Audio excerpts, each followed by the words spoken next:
Kayla, Sam, good to see you again, my man. How we doing? I'm good. How are you? Good Yeah, to I'm speak. doing great, thanks. I'm doing great. November doesn't seem like that long ago, but shoot, it's almost 5 months. Yes, you're right. Time Yeah, flies. time flies. Time Mhm. flies. I was just going through my from notes from last time.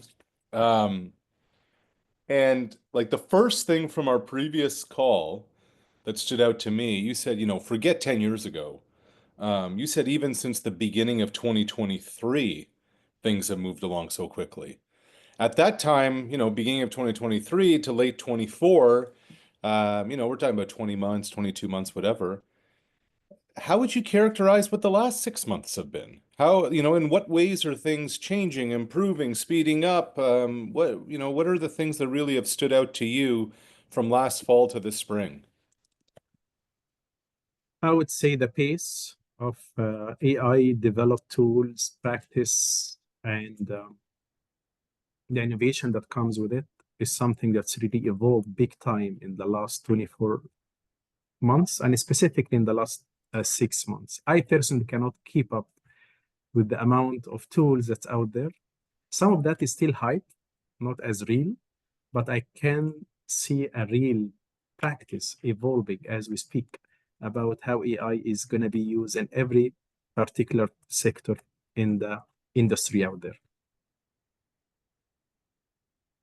So when that's the reality of the world, Sam, how is that kind of affecting your job today?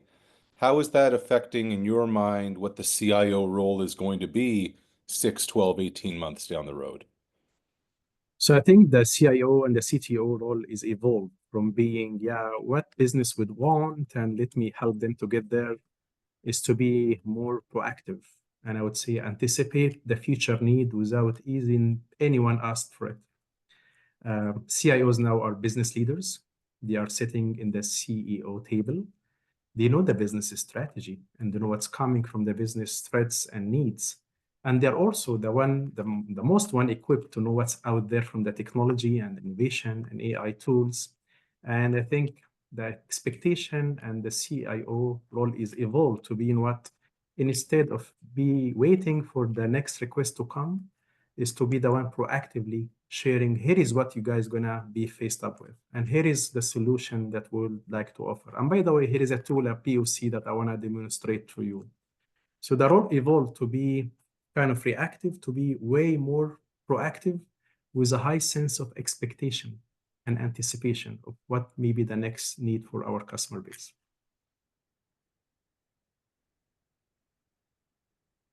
I mean that there's a lot there to unpack. Let's get into it. Way more proactive, and I think I understand what you mean by it. You're always looking ahead. Okay, this is what's ahead down the road that nobody's really seeing yet. What are the ways that you want to communicate that? What are the ways that you want to get buy-in for that in an organization that said, wait a minute, Sam, 3 months ago you told us this is how things are going to be. And you're like, well, hold up, the world's changing fast. What are the ways you get the organization on board with really realizing how quickly things are changing and how do you prioritize what's important? I think the first thing is to acknowledge with my fellow executives that things are changing in a very faster manner.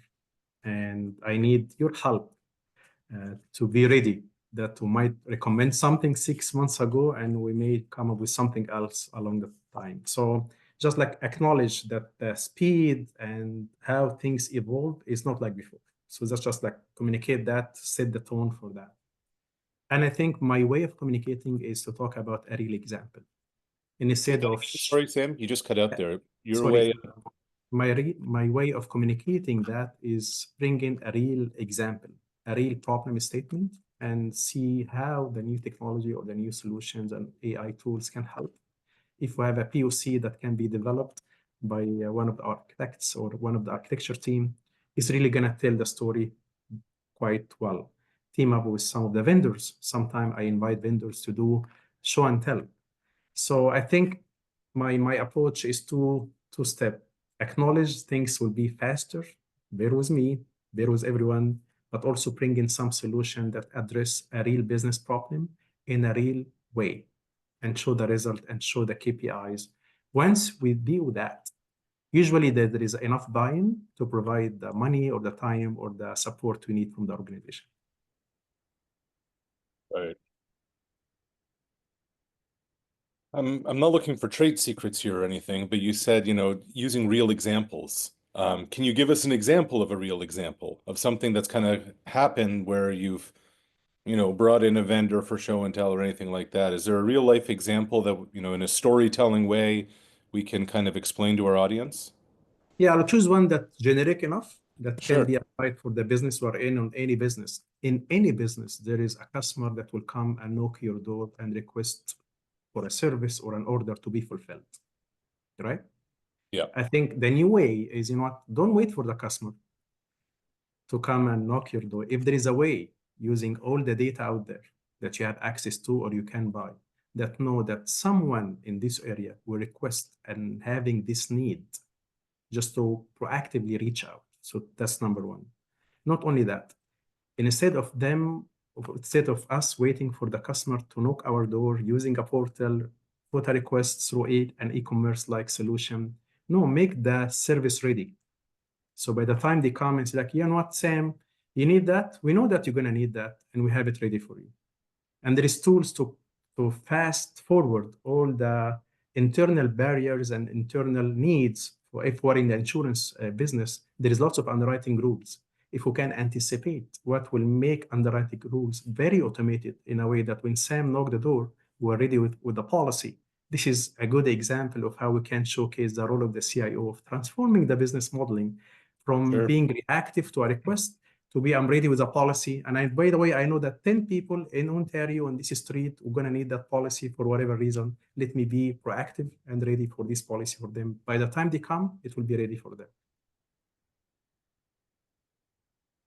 It's a wild role now then, right? Because you're always kind of looking ahead. Because if you're not looking ahead, it almost feels like you're behind. Is that a good way of putting it? Absolutely. Every day I tell myself, what, I don't know what I don't know and what I'm going to be educated with. And I also have a end of the week check. What did I learn? What is the Yeah. new thing that I learned this week that I didn't know? And in the past, I used to struggle sometime to find what did I learn this week. But I can tell you that no, it's happening everywhere you go with some show and tells, with my readings, with some researches, with our kind of vendors. There is lots out there that are going to keep us busy learning and knowing about what's out there. So when you think about all the things you've learned week to week, what do you think, like when we think about the future of the role, what do you think's on the forefront? Like there's a lot of talk about AI and generative AI and Chat GPT and everything else. But like what do you really think your priorities are going to be if we were to reconvene in the fall, 6 months from now? Um, where do you really foresee this role focusing on? So in addition for the role to focus on what's out there from AI and bring this kind of real examples and real case studies to the business, I believe the CIO is the only individual that can assess the information security risk properly and bring this on to the table. So as much as we are excited about this solution, by the way, here is a risk that we need to be aware of and have some controls and some mitigation strategy and make sure that we are going there, utilizing this tool, asking the right questions about where the data will be hosted, what kind of data, when, how can we onboard, how can we offboard. I think the CIO and the technical leader are maybe the best to have these two parallel stream in our mind. What's out there? Let's be excited about it, but be careful. No, just don't go crazy. That take steps. Make sure that you're doing the right thing for the right reason. And I see my role is evolving to be, yeah, let's just see what's out there, bring it on, but also remind everyone in the organization, you know what? Let's be careful. So I would say the role is going to be these two streets or Sure. two kind of direction hand in hands, go hand in hands all the time. And what's the balance there, Sam? What's the balance with, hey, we're excited about this. We know that this is ahead. We know that this is probably where things are going. Yet, let's not get too carried away here. You mentioned be careful. What's in your mind, what's the balance there? The balance is executed as we speak with what I call some structure around how can we like onboard and utilize tools and vendor solutions. And FCT, the company I'm working for, we're very lucky to have an AI committee for a year now. We formed a committee, and the committee has people from the technical leadership, compliance and legal, business leaders, and different people from the organization. And we meet in a frequent manner to see what's out there. And usually we ask for questions. What is the benefit of using this tool or solutions? Where the data will be hosted? What kind of data will be used? If we're to onboard or upload, how easy and how secure that will look like. Very simple questions. And once you have some structure around how you ask this question and get some answers, we're able to see in a real practical way, yes, we can advance, and this will bring the balance to the mix. Not to be so much excited and not to be just paranoid about utilizing anything. So having a committee will be a secret sauce. Having some structure in place is another secret sauce that we are enjoying as we speak. And I guess it's so important to have people from all areas of the business. So they all have an idea too. It's not just kind of you and your little role, not your little role, you know what I mean? Not just you and your role explaining to people, it's making everybody understand why this is important for you, why this is important for your team, and where the whole business is going. I'm assuming that's a huge part of this. Exactly. Exactly. Yeah. Is the communication, the shared accountability, and the shared understanding. And when we say we approve, it doesn't say Sam approved. The AI committee approves. And this is completely different languages and two different statements. So having a representative from different parts of the organization is key to create the buy-in, create the awareness, guarantee the success, and set this team that we're going to go and run with it for greater success. Because from the highest level, if they got the approval and they have support from finance, legal, HR, based on the tool, they're going to get the support along the way accordingly. Yeah. Got it. I'm just going, you know what's amazing, Sam? All this stuff we've talked about, 16 minutes, we hadn't talked about in November. Isn't that interesting? Because I'm just looking at these notes and I'm like, okay. I don't remember what did we say in November, to be honest. So yeah. Right. No, but that's how much things have changed in such a short period of time, you know? Um, One thing that you said in the fall, and it blew me away then, and it really just got me thinking about how all businesses work. You said 80% of the conversations now at the business strategic level are about technology. Like that's amazing when you think about, you know, what all this is, like title insurance, real estate. 80% of the conversations are about technology. Like how so? In what ways? Like, can you kind of expand on that a little further? Yeah. We are in the title insurance business. So, like any other insurance company, there'll be requests to get coverage. And this request comes with behind the scene underwriting rules, make sure that the policy is ready and provide the service for whoever asking for that. When you think about that, technology is a core engine behind everything we do, from the request to underwriting, fulfillment.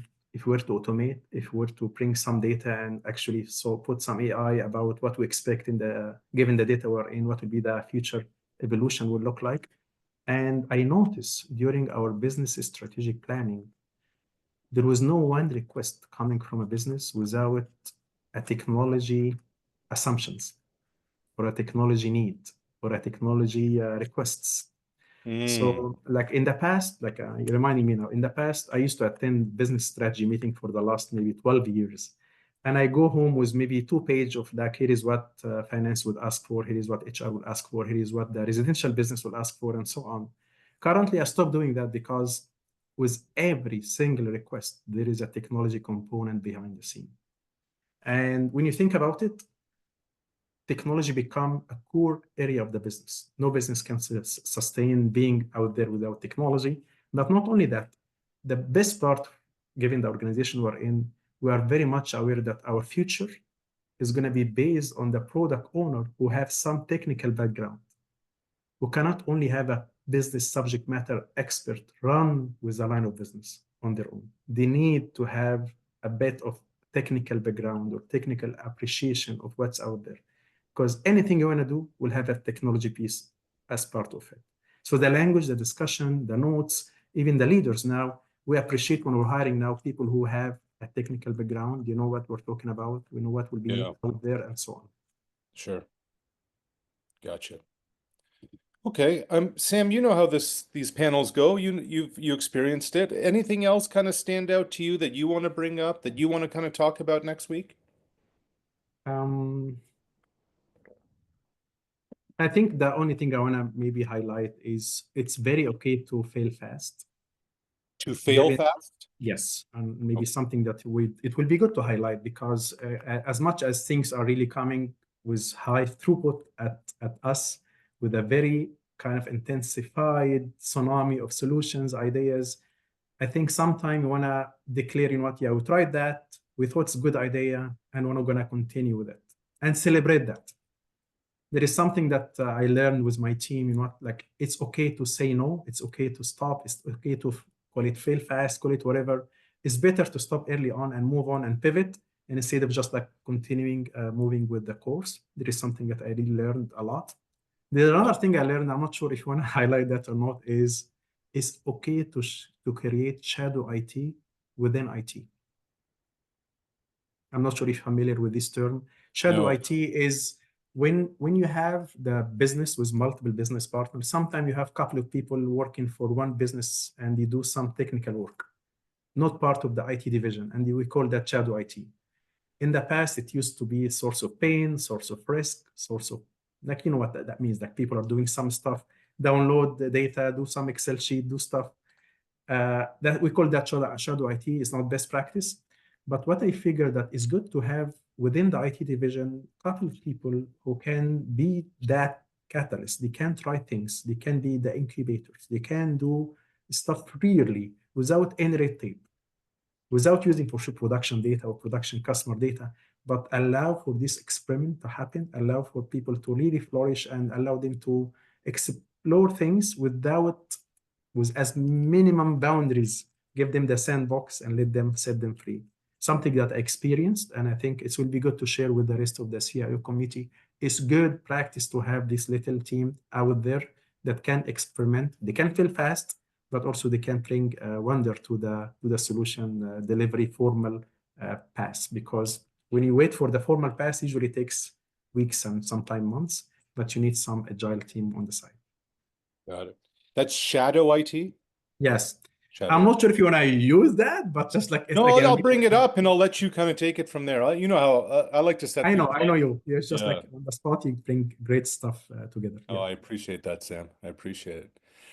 Well, tell you what, I'm looking forward to seeing you next Thursday. We'll do it all over again, and it'll be a great conversation. Same here, and thank you for the consideration and opportunity for me to share. I always feel humble sharing my experience with fellow leaders. So looking forward to the meeting next week as well. Likewise, man. We'll see you then. Thank you, Sam. Thank you. Take care. Have a good rest of your day. Kayla, you have a quick sec to chat? Thank you, guys. Yes, thank you. Thanks, Sam.